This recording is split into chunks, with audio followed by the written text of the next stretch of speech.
اسلامی معاشرے یا ریاست کا جو پہلا ستون ہے، رکن رکین، وہ تو سورہ حجرات کی پہلی آیت میں آ گیا۔ اللہ اور اس کے رسول کی اطاعت بلا چون و چرا، جہاں حکم خدابندی اور حکم رسول آ جائے رک جانا، کوئی قانون قاعدہ، کوئی اللہ کی کتاب اور رسول کی سنت کے منافی نہ ہو۔ لیکن یہ دستوری اور قانونی بنیاد ہے۔ ملی زندگی، حیات ملی میں ایک اور ضرورت بھی ہوتی ہے، اس لیے کہ انسان میں جذبات بھی ہیں۔ مختلف افراد کو جوڑنے کے لیے ایک سیمنٹ سبسٹنس چاہیے، اور وہ جذباتی، کسی شخصیت کے ساتھ جذباتی لگاؤ، کسی قومی ہیرو کے ساتھ محبت، یہ باندھتی ہے ایک دوسرے کو، ان کے نقش قدم پر چلنے کی کوشش، انہیں امیٹیٹ کرنا، گاندھی کا انداز اختیار کرنا، نہرو کیپ اختیار کر لینا، جناح کیپ اختیار کر لینا، نہرو کٹ واسکٹ پہننا، ماؤ زیتون کا جیکٹ پہننا، سب کیا ہے یہ؟ پھر 50 گز اونچے مجسمے گاندھی کے بنانا، ماؤ زیتون کے بنانا، اسٹالن کے بنانا، کس لیے؟ تاکہ عظیم شخصیت کی چھاپ پڑ جائے لوگوں کے اوپر، ان کے جذبات جو ہیں ان میں ایک شخصیت سے محبت، ایک شخصیت سے عقیدت رچ بس جائے، اور یہ انہیں جوڑ دے آپس میں۔ یہ ایک ضرورت ہے، اسی لیے میں نے آپ کو یہ ساری مثالیں بتائیں۔ کیوں بتائیں؟ یہاں تک کہ اگر کوئی ہیرو نہ ہو تو ہیرو بنانا پڑتا ہے، تاکہ اس ہیرو کی ہیرو ورشپ، تو ورشپ کا لفظ تو بہرحال ہمارے لیے درست نہیں ہے، لیکن اس ہیرو سے محبت، اس کے اتباع کا جذبہ، اس کا احترام، اس کا ادب، یہ در حقیقت انسانی ثقافت اور تہذیب کی بنیاد بنتی ہے۔ اسلامی معاشرے میں وہ شخصیت جو ہے کوئی مصنوعی بنانے کی ضرورت نہیں ہے، وہ دل آویز شخصیت ہے محمد الرسول اللہ صلی اللہ علیہ وسلم کی۔ ان کی محبت، اللہ کی محبت کے بعد رسول کی محبت، اور پھر ساری محبتیں ان کے تابع۔ حضور نے فرمایا لا یؤمن احدکم حتی اکون احب الیہ من والدہ وولدہ والناس اجمعین، تم میں سے کوئی شخص مومن نہیں ہو سکتا جب تک کہ میں اسے اس کے والدین سے، اس کے بیٹوں سے اور تمام انسانوں سے بڑھ کر محبوب نہ ہو جاؤں۔ اور قرآن مجید میں آپ کو معلوم ہے آیت نمبر 24 سورہ توبہ کی، وہاں تو بہت زبردست دھمکی آئی ہے۔ قل ان کان آباؤکم وابناؤکم واخوانکم وازواجکم وعشیرتکم واموال اقترفتموها وتجارۃ تخشون کسادها ومساکن ترضونها احب الیکم من اللہ ورسولہ وجہاد فی سبیلہ فتربصوا حتی یاتی اللہ بامرہ واللہ لا یہدی القوم الفاسقین۔ اے نبی ان سے کہہ دیجئے دیکھو، سن رکھو، اگر تمہیں اپنے باپ، اپنے بیٹے، اپنی بیویاں، اپنے رشتہ دار، اپنے بھائی، اور وہ مال جو تم نے بڑی محنت سے جمع کیے ہیں، اور وہ کاروبار جن میں کساد کا، مندے کا خوف رہتا ہے، اور وہ حویلیاں اور کوٹھیاں اور محل جو تم نے بنائے ہیں بہت محبوب ہیں، اگر یہ 8 چیزیں محبوب تر ہیں اللہ سے اور اس کے رسول سے اور اللہ کی راہ میں جہاد کرنے سے، تو جاؤ دفع ہو جاؤ، ادھر بیٹھو یہاں تک کہ اللہ اپنا فیصلہ سنا دے، اور اللہ ایسے ناہنجاروں کو ہدایت نہیں دیتا۔ تو یہ ہے در حقیقت دوسری شخصیت مسلمانوں کو جذباتی طور پر ایک دوسرے قریب لانے کی۔ جب میرا بھی ایک جذباتی تعلق حضور کے ساتھ ہوگا، آپ کا بھی ہوگا، تو ہمارا یہ حضور کے ساتھ تعلق ہمیں بھی قریب لائے گا ایک دوسرے سے، ان کی محبت کے رشتے میں ہم بندھ جائیں گے آپس میں۔ اور اگر حضور کی شخصیت کے ساتھ کوئی گستاخانہ طرز عمل اختیار کر لیا جائے، ان کی بات کی پرواہ نہ کی جائے، تو پھر ظاہر بات ہے کہ اسلامی معاشرہ جو ہے وہ منتشر ہو جائے گا۔ چنانچہ ہم یہ دیکھتے ہیں کہ یہ جو اتنی بڑی امت ہے اور 1400 برس گزر چکے ہیں، اس میں جو ایک کلچرل ہوموجینٹی ہے، یکسانی ہے۔ آپ کو انڈونیشیا کا مسلمان ملے گا، وہی انداز اس کا، وہ داڑھی ہے اس کا وہی انداز، لباس ٹھیک ہے تہبند ہو کچھ ہو لیکن وہ گھٹنوں سے اوپر ہوگا، محسوس ہوگا کہ کوئی ہے، کوئی شے ہے ان کے درمیان مشترک۔ نماز کے لیے کھڑے ہوں گے بیت اللہ کے گرد تو سب نماز پڑھیں گے اور کسی کی نماز ٹوٹے گی نہیں، کہیں زیادہ فرق نہیں ہوگا، کوئی رفع یدین زیادہ کر رہا ہے، کوئی آمین بالجہر زور سے کہہ رہا ہے، بس صلی اللہ علیہ وسلم۔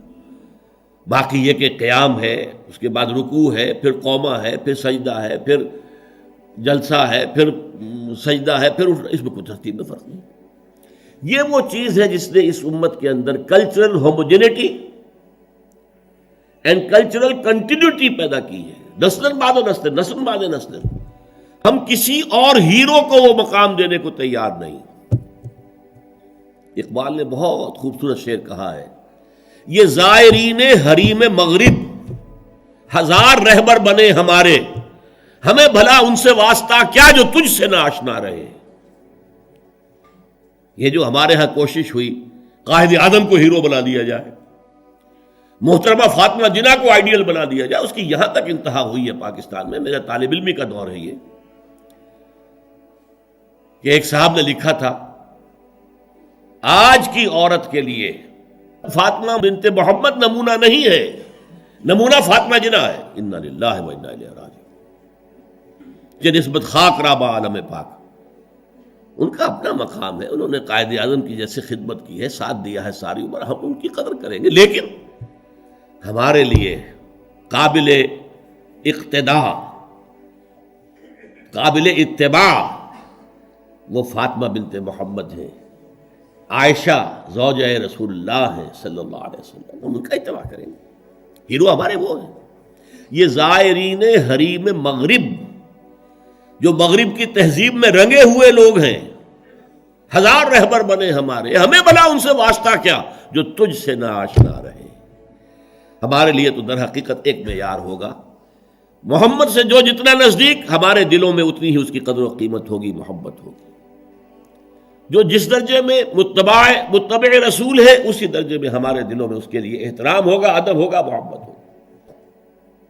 اب اس میں جو رکھنے پڑ رہے تھے، اصل میں اس کے تاریخی پس منظر کو سمجھ لیجئے۔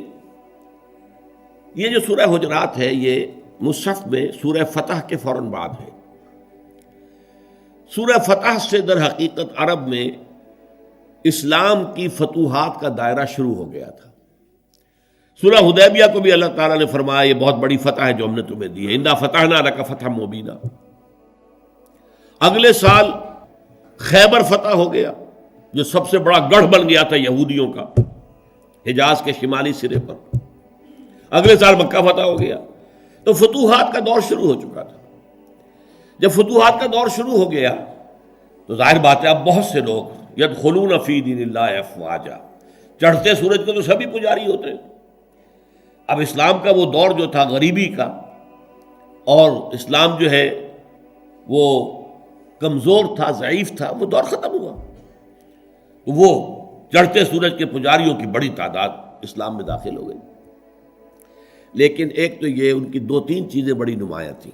ایک تو وہ آ کر حضور پر احسان دھرتے تھے، دیکھیے ہم بغیر لڑے بھڑے اسلام لے آئے ہیں، ہم تو ایمان لے آئے ہیں۔ نمبر دو اکھڑ تھے، جو مزاج عرب کا ہے، اکھڑ، ادب اور احترام یہ ان کی لغت ہی میں نہیں تھی، بہت اکھڑ مزاج، قومن لدہ قرآن مجید نے کہا، جھگڑالو قوم، بڑی اکھڑ قوم۔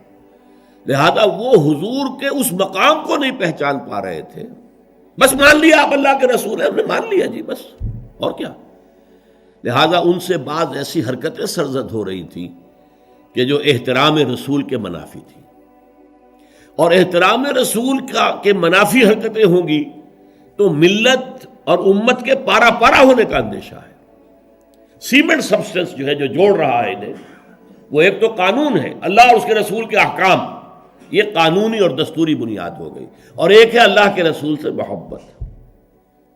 ویسے تو محبت سب سے زیادہ اللہ سے ہونی چاہیے، لیکن ظاہر بات ہے کہ اللہ تو وراء الورا ثم وراء الورا ثم وراء الورا، اس کا تو کوئی تصور ہم کرتے ہی نہیں، کر سکتے ہی نہیں، کریں گے تو وہ شرک ہو جائے گا، کفر ہو جائے گا۔ جو بھی ذہن میں نقشہ جمائیں گے وہ اللہ تو نہیں ہے، کوئی اور شے ہے جو آپ نے بنا لی۔ می تراشت فکر ماں ہر دم خدا بندے دیگر، نیا سا نیا خدا بنا رہے ہیں۔ لیکن ایک محسوس طے کرے محسوس حضور کی شخصیت، دل آویز شخصیت، حضور میں رحمت، حضور کی شفقت، یہ تو لوگوں کے سامنے تھی نا. حضور کا اعلیٰ کردار، حضور کی پاک سیرت، یہ تو حضور کے سامنے تھی نا. لہذا اصل محبت کا مرکز جو ہے وہ ذات نبی بن جاتی ہے. از خدا، بہت پیارے الفاظ ہیں اقبال کے، اگرچہ ذرا سا اس میں تجاوز ہے. از خدا محبوب تر گردد نبی، نبی اللہ سے زیادہ محبوب ہو جاتا ہے. حالانکہ جب آپ اصولاً بیان کریں گے تو والذین آمنوا اشد حبا للہ، جو واقعی اہل ایمان ہیں وہ شدید ترین ہوتے ہیں اللہ کی محبت میں. اور جو سورہ توبہ کی آیت میں نے آپ کو سنائی، اس میں بھی پہلے محبت خداوندی کا ذکر ہے، پھر محبت رسول کا. کہ اگر یہ 8 چیزیں احب الیکم من اللہ ورسولہ وجہاد فی سبیلہ فتربصوا حتی یاتی اللہ بامرہ واللہ لا یہدی القوم الفاسقین. لیکن اللہ تک پہنچانے والا تو محمد ہے نا ہمیں صلی اللہ علیہ وسلم. اللہ کے پیغامات دینے والا ہمیں وہ تو اللہ کا رسول ہے نا، محمد ہے صلی اللہ علیہ وسلم. پھر ہم جو خوگرے پے کرے محسوس تھی انسان کی نظر، وہ خوگرے پے کرے محسوس محمد تو ہمیں نظر آتے ہیں. اللہ کے بارے میں تو ہم کوئی تصور نہیں کر سکتے. محمد کا کیا کردار تھا صلی اللہ علیہ وسلم اپنی بیٹیوں کے ساتھ، کیسا سلوک تھا اپنی بیویوں کے ساتھ، آپ کتنی بڑی مثال تھے سپہ سالاروں کے لیے، کتنی بڑی مثال تھے قاضی القضات لوگوں کے لیے. فیصلے کرتے تھے کہ نہیں، قاضی تھے کہ نہیں.